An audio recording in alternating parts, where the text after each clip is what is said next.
नमस्कार दोस्तों, आपका स्वागत है जीके विद पीके चैनल में।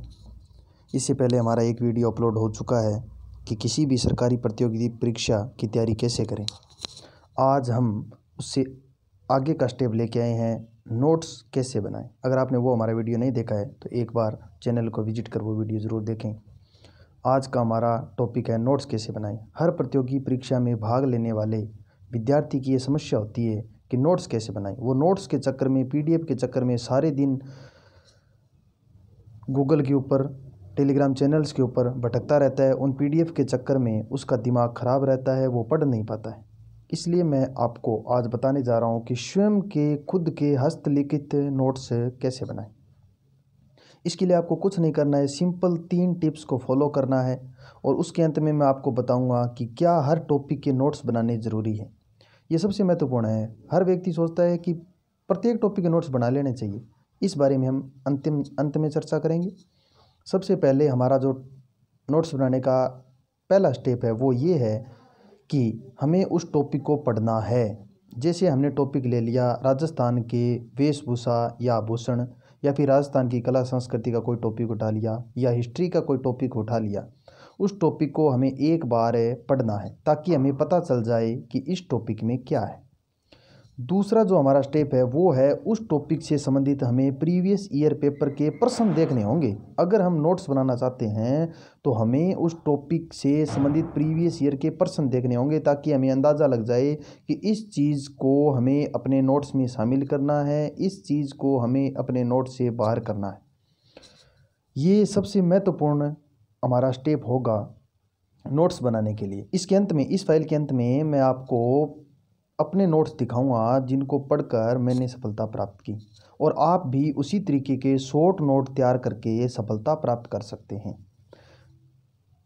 तीसरा जो टॉपिक है, इन दोनों को अपने पूरा करने के बाद ये जो तीसरा स्टेप है, एक अच्छी बुक लें। ऐसा नहीं है कि 10 या 15 रुपए का रजिस्टर लेके आप नोट्स बनाना शुरू कर दो, उसमें 1-2 टॉपिक आएंगे। इसलिए आपको एक बढ़िया रजिस्टर को लेके आना है, उसमें सुंदर ढंग से नोट्स बनाने हैं। तीसरा और लास्ट में अपना सबसे महत्वपूर्ण जो टॉपिक है वो ये है कि हर एक टॉपिक का नोट्स बनाना ज़रूरी है क्या। जैसे आपके लिए भौतिक प्रदेश के नोट्स बनाने बहुत ज़रूरी होते हैं, अपने मैपिंग की उसके ज़रिए बना लिए, या फिर कोई हिस्ट्री का टॉपिक है उसके नोट्स बनाने ज़रूरी है, क्योंकि इनके बीच में जो की पॉइंट्स होते हैं ना उनको हमें हटाना है। जैसे कोई लाइन है लंबी, महाराणा प्रताप के पिता का क्या नाम था, अब आप सीधा लिखो ना महाराणा प्रताप, उसके आगे पिता, उसके पिता का नाम उदय सिंह, माता का नाम जयवंती बाई। सीधा सा जो बीच के की पॉइंट्स हैं उनको हटा दो। आपके इतने बढ़िया शॉर्ट नोट तैयार हो जाएंगे कि आप एक पेज में पूरे के पूरे मेवाड़ राजवंश को समा सकते हैं। अब मैं आपको अपने नोट्स का तरीका दिखाता हूँ। ये जो आपके सामने है वो मैंने 19वीं 20वीं शताब्दी में सामाजिक एवं धार्मिक पुनर्जागरण आंदोलन के नोट्स बना रखे हैं।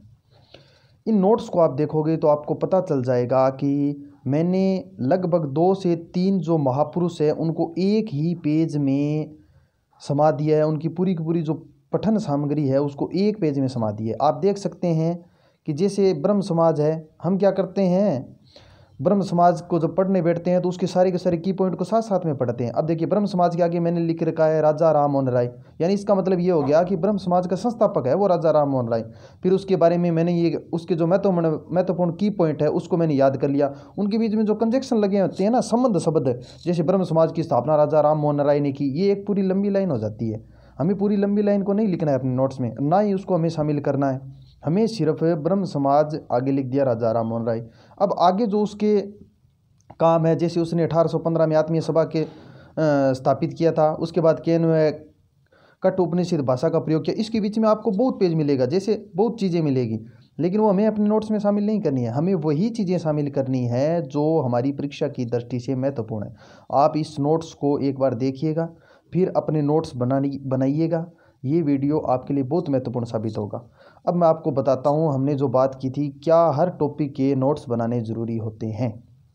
हर एक टॉपिक के नोट्स बनाने ज़रूरी नहीं होते हैं। हिस्ट्री के नोट्स बना लिए, हमें हिस्ट्री में कुछ ऐसे टॉपिक होते हैं जो छोड़ने पड़ते हैं, कला संस्कृति में ऐसे जो टॉपिक होते हैं वो छोड़ने पड़ते हैं। अब एक बात बताइए, आप अगर आप आभूषण के नोट्स बनाने बैठ जाएं तो क्या आप आभूषण के नोट्स बनाएंगे? किताब में जो चीज़ दे रखी है उसी को आप अपने कॉपी में उतार लेंगे। इससे अच्छा तो है कि आप उस किताब में लिखी हुई चीज़ कोई 2 बार पढ़ लें ताकि आपकी याद हो जाए। भौतिक प्रदेश के नोट्स हैं ना, वो बनाने ज़रूरी होते हैं। नदियों के जो नोट्स है वो बनाने ज़रूरी होते हैं, मैपिंग के जरिए अपने बना लेने चाहिए। अब जनसंख्या के नोट्स बनाने की बात आ जाए तो जनसंख्या की क्या नोट्स बनाएंगे आप? किताब में तो वो पहले से ही दे रखा है, उसी को आप अपने कॉपी में उतारेंगे। हाँ, अगर 1-2 ट्रिक बनानी है तो उसी बुक के ऊपर 1-2 ट्रिक बना के अगर आपको याद करना है तो उसी पेज के ऊपर आप उस ट्रिक को लिख दीजिए। लेकिन हमें हर एक टॉपिक के नोट्स नहीं बनाना है। जो टॉपिक है वास्तव में हमारे लिए उपयोगी है उसी के अपने शॉर्ट नोट तैयार करने हैं। अगर आपको वीडियो अच्छा लगे तो सब्सक्राइब ज़रूर कीजिएगा। ऐसे ही वीडियो आपको आगे मिलते रहेंगे। इसके बाद राजस्थान जीके के ट्रिक बनाकर आपको वीडियो मिलेंगे।